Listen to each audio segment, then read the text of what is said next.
Good day, everyone. Good day, Sir Jesse. I am Stephanie Valenzuela Tiugan from DSN Block C, and today I'm going to demonstrate the mechanics of good posture. First, let's start with the standing position. I begin by standing with my feet shoulder width apart. I gently tuck my tailbone, and I roll my shoulders slightly back, then down and keep it relaxed.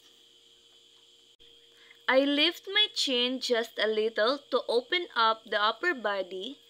My chin is parallel to the ground, and my head is aligned with my spine.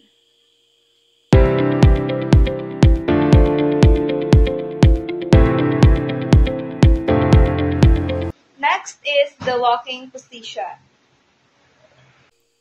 As I start walking, I keep my eyes looking straight ahead. My chin remains parallel to the floor and my shoulders stay relaxed. And my arms swing naturally with each step, moving in opposition with my leg. I keep my knees slightly bent, not locked. As I walk, I strike the ground with my heel, roll through the foot, and push off with my toes. Lastly is the sitting position. Now sitting down on a chair, I position myself so that my buttocks are all the way back against the backrest. My feet are flat on the floor, and my knees are bent at a 90-degree angle. I leave a small gap between the back of my knees and the seat to avoid pressure.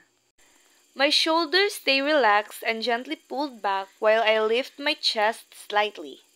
I position my hands at the top of my legs, and I keep my chin level with the ground.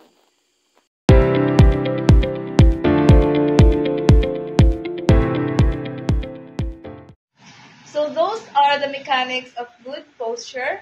That is all. Thank you.